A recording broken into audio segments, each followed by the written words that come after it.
Nimbus में shift management के लिए हम सेल्स के मेन मेन्यू से शिफ्ट मैनेजमेंट की स्क्रीन को ओपन करते हैं। इस स्क्रीन पर जितनी प्रीवियस शिफ्ट्स हैं वो सब आ रही होती हैं और हमेशा एक शिफ्ट ओपन स्टेटस में होगी। ये हमारी करंट शिफ्ट है और ये सिस्टम ऑटोमेटिकली जनरेट करता है।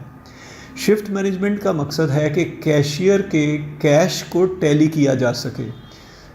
हम ओपन शिफ्ट को सिलेक्ट करके डबल क्लिक करें या लोड का बटन प्रेस करें तो करंट शिफ्ट हमारे पास ओपन हो जाती है।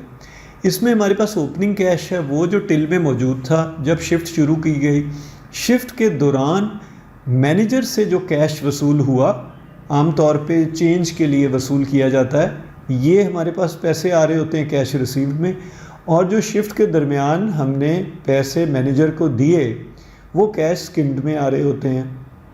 इसके अलावा जो हमारी शिफ्ट के दरमियान कैश सेल्स हुई है वो हमारे पास आ रही होती है और इन सब का नेट टोटल हमारे पास टोटल कैश की सूरत में आ रहा होता है।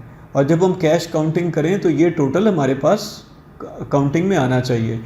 जो कैश रिसीव्ड और कैश स्किम्ड और कैश सेल्स है इसकी डिटेल हमारे पास नीचे यहाँ रिपोर्ट की सूरत में आ रही होती है। रिसीव्ड कैश, जब हम कैश स्किमिंग को क्लिक करेंगे तो जितनी स्किम्ड कैश की ट्रांजैक्शन है, और जब कैश सेल रिपोर्ट को करेंगे तो इस शिफ्ट के दरमियान जितनी कैश सेल्स हुई हैं वो आ रही होती हैं।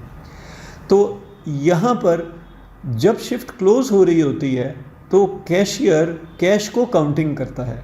काउंटिंग के लिए डायरेक्ट इसमें हम अपनी काउंटेड अमाउंट लिख सकते हैं या हम नोट्स को क्लिक करके इसमें हम डिनोमिनेशंस के आगे डालते हैं तो सिस्टम खुद ही टोटल कैलकुलेट कर रहा होता है।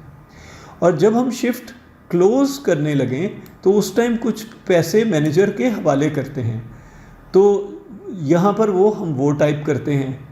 इस टाइप करने से हमारे पास बैलेंस वो बच जाता है जो शिफ्ट के क्लोज करने के बाद टिल में मौजूद रहेगा और अगली शिफ्ट ओपनिंग का ओपनिंग बैलेंस बन जाएगा।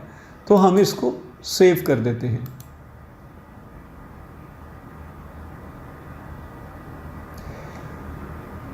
अब हम अगर रिकॉर्ड्स में जाएं तो हमारे पास एक शिफ्ट का इजाफा हो चुका है।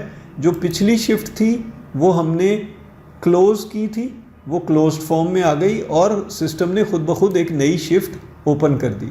हम क्लोज शिफ्ट को डबल क्लिक या लोड से ओपन कर सकते हैं और इसके ऊपर हम रिपोर्ट भी देख सकते हैं। सिस्टम की तमाम ट्रांजैक्शन की डिटेल इस रिपोर्ट में हमारे पास आ रही होती है। ये 3 इंच के प्रिंटर पे भी रिपोर्ट आ सकती है और A4 साइज़ के पेपर पे भी हम रिपोर्ट ले सकते हैं। वाज़ेह रहे कि जो पुरानी शिफ्ट है उसको हम डिलीट नहीं कर सकते। हाँ, जो हमारे पास लेटेस्ट शिफ्ट है उसको लोड कर उसको हम डिलीट कर सकते हैं। जब हम इस शिफ्ट को, लेटेस्ट शिफ्ट को डिलीट करेंगे तो सिस्टम ऑटोमेटिकली जो उससे पुरानी शिफ्ट है उसको ओपन स्टेट में ले आएगा। तो इस ओपन शिफ्ट को हम चाहें तो दोबारा से क्लोज भी कर सकते हैं।